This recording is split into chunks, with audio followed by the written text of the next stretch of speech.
Allergy. Junior homeo বন্ধুরা, তোমাদের আমি একটা জিনিস শেখাতে চাইছি যে অ্যালার্জি একটা সাংঘাতিক প্রবলেম। অ্যালার্জির জন্য শ্বাসকষ্ট, কাশি, চুলকানি, বিভিন্ন রকম সমস্যার সৃষ্টি হয় অ্যালার্জির কারণে। এক ভদ্রমহিলাকে দেখাবো আমি। ভদ্রমহিলার বয়স 39, এখানে থাকে সোনারপুরে। উনি আমার কাছে এসেছিলেন গতবারে 28/11/2009। আজ 15/12, দেখো লিখেছি 15/12তে ওষুধ এখনো কিছু দিইনি।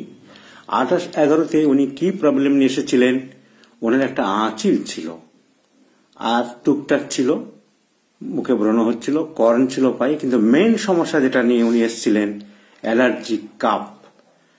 সিন্স চাইল্ডহুড, ছোট থেকেই মারাত্মক কাশি, দিন নেই রাত নেই, পাগলের মতো কাশি। কাশিতে জীবন ওনার দুর্বিষহ হয়ে পড়েছিল। অ্যালোপ্যাথিক ডাক্তার দেখিয়েছিল, রোজ কি সব ওষুধ খেতে ওনার মুখ থেকে আমি শোনাবো। যাই হোক, কেস টেকিং করে আমি ওনার মেন্টাল সিমটমসকে জোর দিয়েছিলাম 3টি: sympathetic, mass anxiety, fear of dogs. এর সাথে আঁচিল সিমটম ছিল।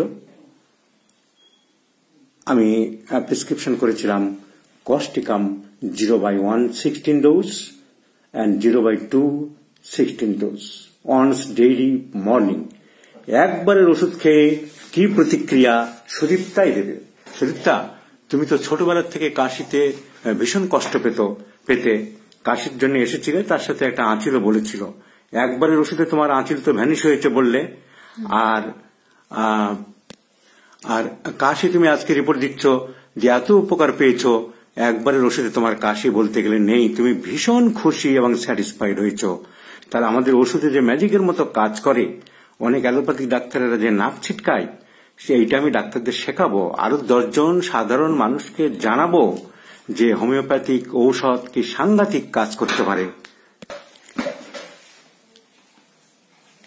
তাহলে সুদীপ্তা, তুমি যেটা বললে যে একবারের হোমিওপ্যাথিক ঔষধে খুব স্যাটিসফাইড হয়েছো, তা কি কাশি তোমার কতদিন ধরে ভুগছিল, তুমি কি উপকার পেয়েছো, তুমি সংক্ষেপে তোমার নিজের ভাষায় গুছিয়ে বলো, 10টা মানুষ জানুক এবং আমাদের জুনিয়র হোমিওপ্যাথরাও মনোবল পাক।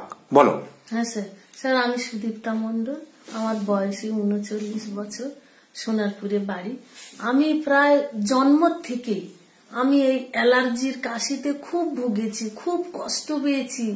এমনও হয়েছে যে আমি একাই কাশতাম আর সবাই অবাক হয়ে আমার দিকে দেখতো যে কিভাবে আমি কাশছি।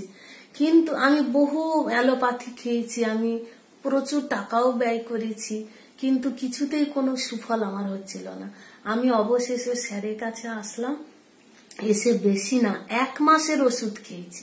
খেয়ে এখন কাশি প্রায় আমার নেই বললেই চলে। এখন খুব সামান্য, যেটা খুব নর্মালি সবাই যেমন কাশছে ঠিক স্বাভাবিক।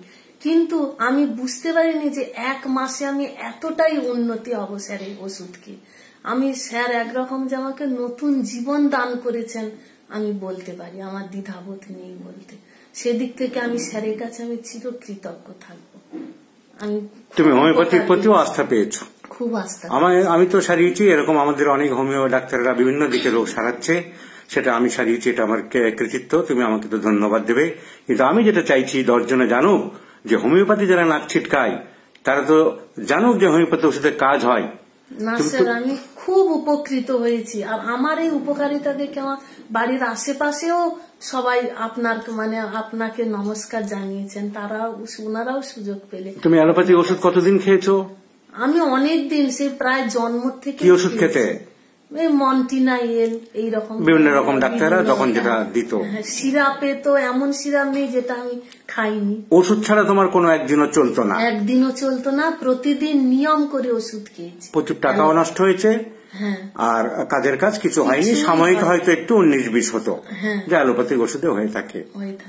কিন্তু কন্টিনিউ আমি সাফল্য 1 মাস স্যারের ওষুধ খেয়ে আমি পেয়েছি। হোমিওপ্যাথিক ওষুধ যে ম্যাজিক এনে দিতে পারে তার একটা চাক্ষুষ প্রমাণ, জ্বলন্ত প্রমাণ, বার্নিং এক্সাম্পল আমি সাধারণ মানুষকে দেখাতে পারলাম। ওনার মেয়ে, তুমি কিসে পড়ছো অঙ্কিতা? ক্লাস 10-এ। ক্লাস 10-এ পড়ছে অঙ্কিতা, ওরও কিছু প্রবলেম নিয়ে দেখাচ্ছি, ও খুশি সুখী আছে। তুমি বলো, তোমার মায়ের যা বলেছে সব ঠিক? হ্যাঁ, মা একদম ঠিকই বলেছে। যখন মাকে দেখে আসছি, মা একদিন যদি ওষুধ খেতে ভুলে যেত তাহলে প্রচন্ড কাঁদতো, এবং এত কাঁদতো যে লোকে মার দিকে তাকিয়ে থাকতো। কিন্তু এখন এই 1 মাসে দেখছি মার অনেক উন্নতি, মা কাশে না বললেই চলে, এমন হয়েছে ওষুধটা খেয়ে। তোমরা খুব স্যাটিসফাইড হয়েছো, এবং হোমিওপ্যাথির প্রতি তোমাদের তো আস্থা ছিল, আরো আস্থা আরো দ্বিগুণ বেড়েছে। সুদীপ্তা, তোমাকে সহযোগিতা করার জন্য ধন্যবাদ। আমি ডাক্তার বন্ধুদের শেখাবো, আর সাধারণ মানুষও জানুক, যারা নাক ছিটকায় তাদেরকে আমি সব সময় একটা কথাই বলে থাকি, বন্ধু, অজ্ঞতাই উপহাসের মূলধন।